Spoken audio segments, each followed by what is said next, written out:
মায়ের সাথে যেভাবে কাজ করলাম গল্পটি সম্পূর্ণ শুনলে আপনাদের মেশিন দিয়ে পানি চলে আসবে, কারণ বাবা মায়ের সাথে ঠিকমতো কাজ না করায় মা নিজেই আমার সাথে কাজ করল। বন্ধুরা, গল্পটি শোনার আগে অবশ্যই আপনারা কানে হেডফোন লাগিয়ে নিবেন এবং হাতের কাজ করার আগে অবশ্যই হাতের কাছে টিস্যু রাখবেন। আমার নাম সন্দীপ। আমি মধ্যপ্রদেশের একটি ছোট শহরে বাস করি। সেখানেই আমি এবং আমার পরিবার থাকি। কোনো অভাব নেই, বাবা প্রচুর উপার্জন করেন এবং আমি কলেজে পড়ি। আজ আমি আপনাদের আমার জীবনে ঘটে যাওয়া একটি আকস্মিক ঘটনার গল্প শোনাতে যাচ্ছি।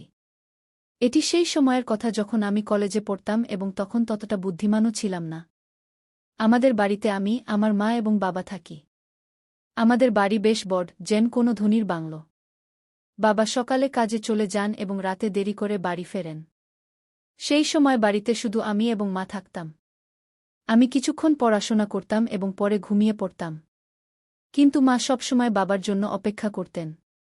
সেই সময় আমি কলেজের শেষ বছরে ছিলাম। এক সকালে যখন আমি কলেজে যাওয়ার প্রস্তুতি নিচ্ছিলাম, তখন আমি মায়ের জোরালো কণ্ঠ শুনতে পেলাম। তিনি বলছিলেন, তুমি কি করছ?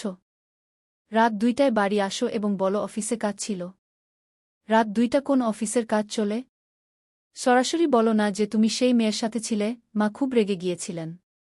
আমার মা সাধারণত কারো উপর রাগ করতেন না, তার স্বভাব খুব শান্ত ছিল।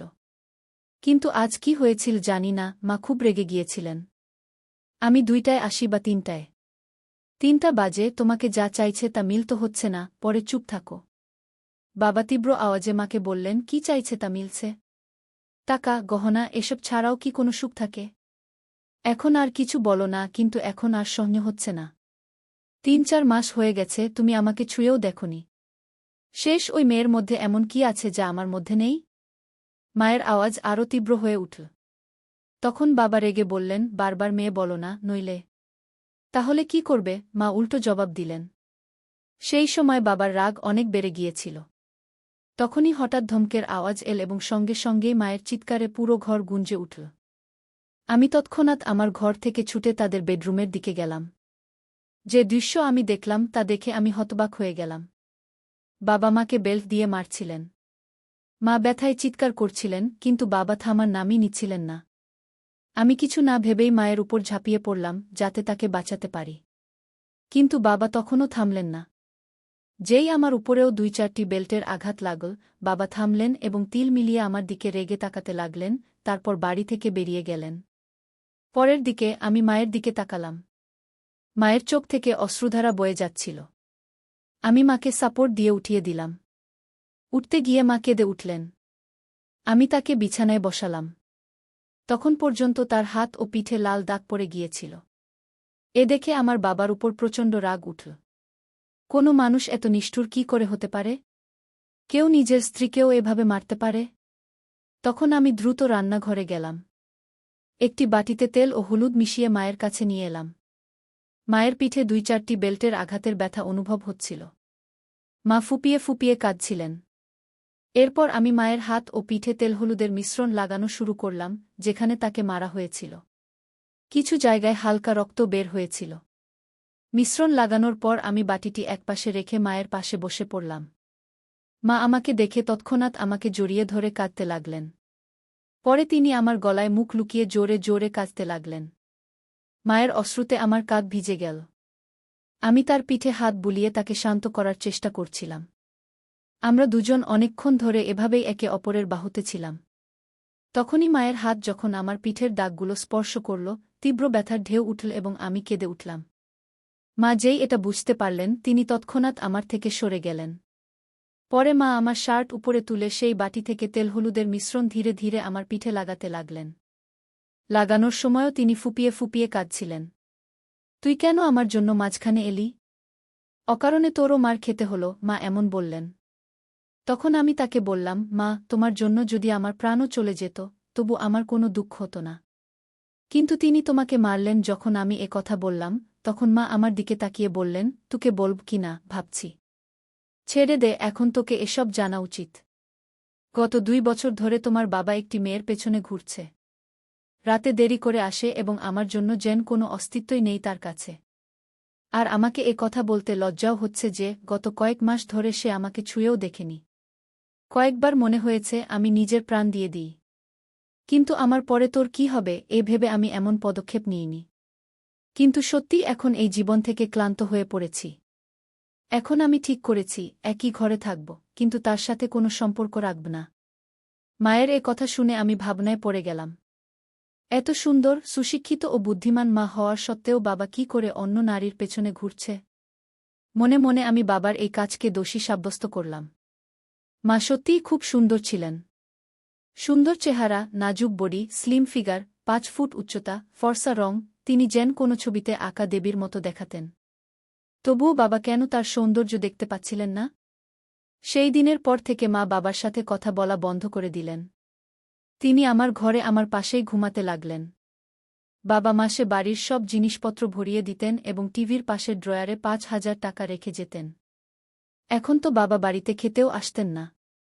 তিনি সেই মেয়ের বাড়ি থেকেই খেয়ে আসতেন এবং কখনো কখনো বাড়িতেও আসতেন না। ধীরে ধীরে এভাবে আরও ৩ বছর কেটে গেল। তখন আমি কলেজের পড়াশোনা শেষ করেছি এবং একটি আইটি কোম্পানিতে কাজ শুরু করেছিলাম। আর এখন আমি ২৪ বছর বয়সী হয়ে গিয়েছিলাম। নিয়মিত ব্যায়াম ও ভালো খাদ্যাভ্যাসের কারণে আমার স্বাস্থ্যও ভালো হয়ে গিয়েছিল। এখন তো বাবা মাসে ২-৩ বারই বাড়ি আসতেন। আমার সঙ্গে খুব কম কথা বলতেন। যদিও মা এখন সেই আঘাত থেকে উঠে এসেছিলেন, কিন্তু তার চেহারায় সবসময় একটা বিষাদ ছেয়ে থাকত। আমি তাকে কখনো হাসতে দেখিনি। আমি আগে কখনো এমন দেখিনি, এটা দেখে আমার খুব খারাপ লাগত।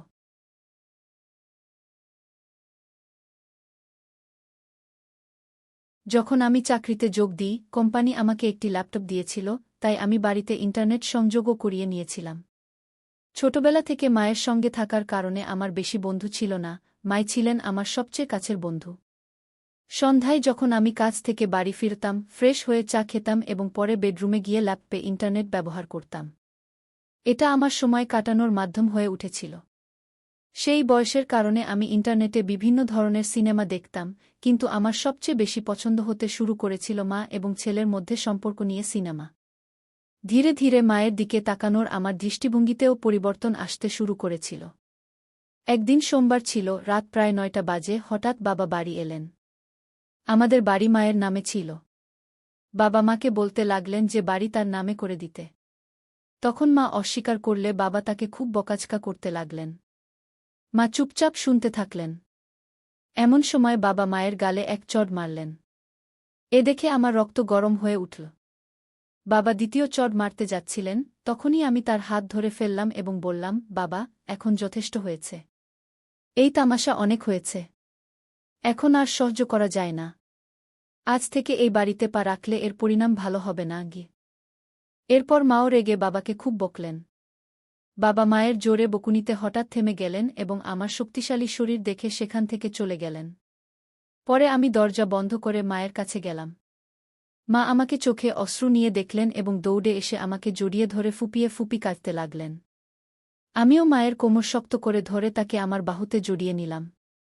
মা হিক্কা নিচ্ছিলেন এবং বলছিলেন, ঠিক আছে বেটা, এই মানুষের এই অসীম। আজকের পর যদি সে বাড়িতে আর না আসে তাহলেই ভালো। মা বললেন, এখন এই বাড়িতে তার আসার সাহস হবে না। আর যদি আসেও, আমি তাকে ছাড়ব না গিয়ে আমি বিষয়টি নিয়ে রেগে মাকে বললাম। এরপর মা চিন্তিত হয়ে বললেন, সন্দীপ বেটা, এই মানুষের সাথে জড়িয়ে না। যদি তোমার কিছু হয়ে যায়, আমি কার উপর ভরসা করব? তখন আমি আবেগে বললাম, তুমি চিন্তা করো না মা। সেই সময় আমার কাছে চাকরি ছিল না, তাই আমরা বাধ্য ছিলাম। কিন্তু এখন আমার কাছে ভালো চাকরি আছে। তুমি চিন্তা করো না, আমি তোমাকে কিছু হতে দেব না গিয়ে আমি মাকে আশ্বস্ত করে বললাম। একদিন দুপুরে আমি কাজ থেকে বাড়ি ফিরলাম। যেমনই আমি আমার চাবি দিয়ে দরজা খুলে ভেতরে এলাম, তখনই আমি একটি অদ্ভুত শব্দ শুনলাম। আমি বেডরুমের দরজার কাছে গিয়ে দেখলাম দরজা ভেতর থেকে বন্ধ ছিল। আমি দরজার ছিদ্র দিয়ে ভেতরে তাকিয়ে দেখলাম যে মা ভেতরে কারো সাথে ছিলেন। যে দৃশ্য আমি দেখলাম তাতে আমি হতবাক হয়ে গেলাম। প্রায় ১০ মিনিট ধরে আমি সেখানে তাকিয়ে রইলাম। হঠাৎ মা অজ্ঞান হয়ে মেঝেতে পড়ে গেলেন। বাড়ির বারান্দার দরজা খুলে আমি বাইরে গেলাম। এরপর আমি জোরে বললাম, মা, আমি চলে এসেছি। তুমি কোথায়? বলেই আমি হাতে ধরা ব্যাগ সোফায় রেখে জুতোর ফিতা খুলতে লাগলাম। কিছুক্ষণ পর মা বেডরুমের দরজা খুলে বেরিয়ে এলেন। আমাকে দেখে তার মুখে ঘাবড়ে যাওয়া এবং আশ্চর্যের ভাব ছিল। আমি দ্রুত জুতো খুলে বেডরুমে ঢুকে গেলাম। টেবিলে আমি কলার একটি প্লেট দেখলাম। আমি একটি কলা নিয়ে খেতে লাগলাম। মা আমার পিছে পিছে এলেন। আমি ঠিক তখন কলা খেতে যাচ্ছিলাম, মা কিছু বলতে যাচ্ছিলেন, কিন্তু আমি আগেই কলা মুখে পুরে ফেললাম। মা অবাক হয়ে আমার দিকে তাকানোর সুযোগ পেলেন, আর আমি শান্তিতে কলা খাচ্ছিলাম। কলাটা একটু কাঁচা ছিল, তাই পুরোপুরি মিষ্টি নয়। মা, কলা খুব ভালো আছে। আর কলা কি? আমি কলা খেতে খেতে মাকে জিজ্ঞাসা করলাম। মা কিছু উত্তর দিলেন, কিন্তু তার মুখেই রইল। কিন্তু বন্ধুরা, আমি আপনাদের বলছি, সেই কলাগুলোর স্বাদ এত ভালো ছিল যে কিছু বলার নেই। কলা খাওয়ার পর আমি বাথরুমে গিয়ে ফ্রেশ হয়ে এলাম এবং তারপর ঘরে গিয়ে ল্যাপটপ খুললাম। তারপর আমি একটি রোমান্টিক মুভি দেখতে লাগলাম। রাতের খাবারের পর আমি বেডরুমে ঘুমাতে গেলাম। কিছুক্ষণের মধ্যে মা সব কাজ সেরে ঘুমাতে এলেন। মা হালকা গোলাপি রঙের নাইটগাউন পরেছিলেন। তখন আমি ল্যাপটপ থেকে চোখ সরিয়ে মায়ের দিকে তাকালাম। মা নিচু হয়ে তাকিয়া ঠিক করছিলেন। তাকিয়া ঠিক করার পর মা বিছানায় শুয়ে পড়লেন। তখন আমিও আমার ল্যাপটপ বন্ধ করে দিলাম।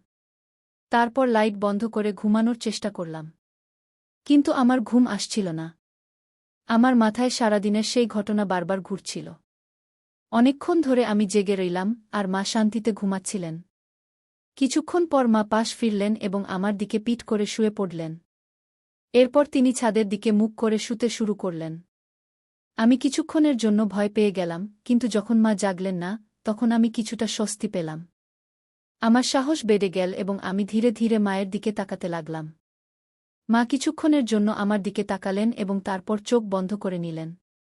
আমি বুঝে গেলাম যে তিনি এখনও জেগে আছেন।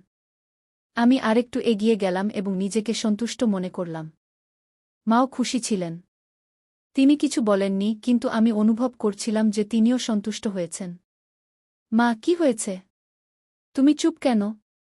তোমার ভালো লাগেনি? আমি যখন এমন জিজ্ঞাসা করলাম, তখন তিনি বললেন, না রে বেটা, আমার তো খুব ভালো লেগেছে। তুই মাকে খুব খুশি করেছিস কি? তারপর আমি মায়ের পিঠে স্নেহে হাত বুলাতে বুলাতে বললাম, মা, এখন থেকে তোমাকে কলা খেতে হবে না। আমি ধীরে ধীরে এমন কথা বললে মা বলে উঠলেন, বেটা, তোমার এটা কি করে জানা হলো? মা অবাক হয়ে আমার দিকে তাকিয়ে জিজ্ঞাসা করলেন। তখন আমি তাকে বললাম, আজ দুপুরে যখন আমি বাড়ি ফিরলাম, তখন ঘর থেকে তোমার কণ্ঠ শুনতে পেলাম। যখন আমি দরজার ছিদ্র দিয়ে দেখলাম, তখন সব বুঝে গেলাম। তখনই আমি ঠিক করলাম, এখন থেকে মাকে কোনো কিছুর অভাব হতে দেব না। সন্দীপ, আমার রাজা, তুমি তোমার মাকে কত ভালোবাসো, মা আবেগপ্রবণ হয়ে বললেন। হ্যাঁ মা, এখন থেকে তোমাকে আমি কোনো কিছুর অভাব হতে দেব না, আমি বললাম। এখন বাবাও আমাদের আর প্রতিদ্বন্দ্বিতা করবে না, এবং তিনি আর এই বাড়িতে পা রাখবেন না। তাই তুমি এখন চিন্তা করো না, আমরা এখন সুখে থাকব, আমি মাকে আশ্বস্ত করলাম। সেদিন আমরা দুজনেই সুখ ও শান্তির আনন্দ উপভোগ করলাম এবং তারপর আরামে ঘুমিয়ে গেলাম। পরের সকালে মা সব কাজ সেরে আমাকে জাগাতে এলেন। আমি দ্রুত প্রস্তুত হয়ে চা খেলাম এবং আমরা দুজনেই গল্প করতে লাগলাম।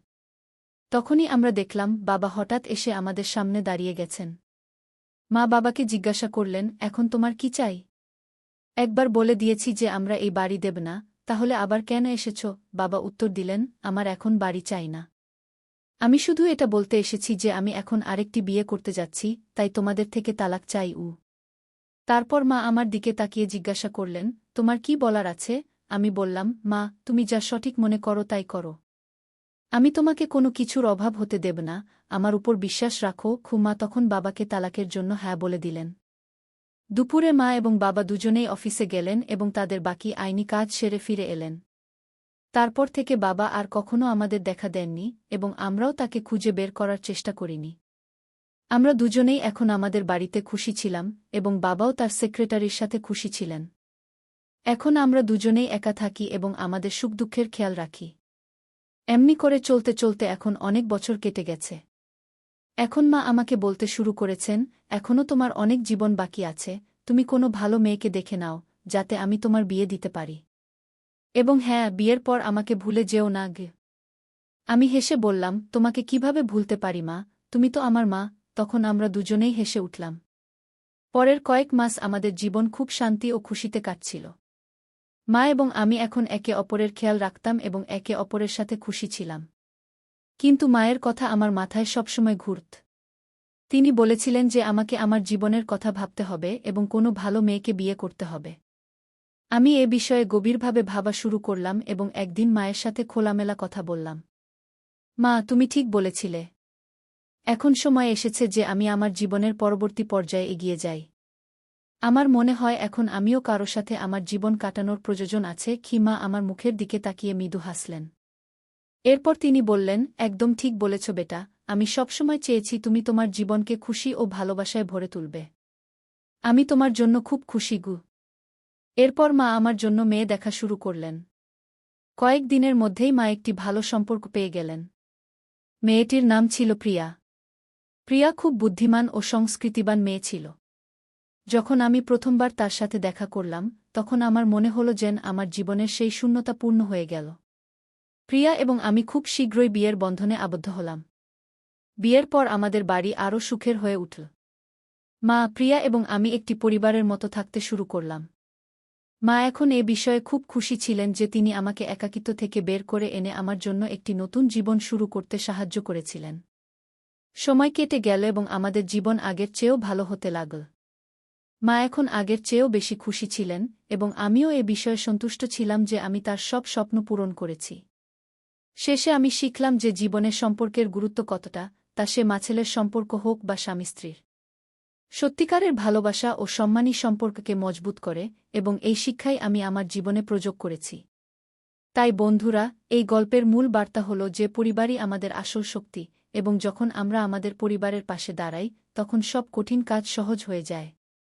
আশা করি তোমরা এই গল্পটি পছন্দ করেছ। যদি গল্পটি পছন্দ হয়ে থাকে তবে লাইক করো এবং তোমাদের বন্ধুদের সাথে শেয়ার করো। এমন আরও রোমাঞ্চকর গল্পের জন্য আমাদের চ্যানেল সাবস্ক্রাইব করতে ভুলো না। ধন্যবাদ।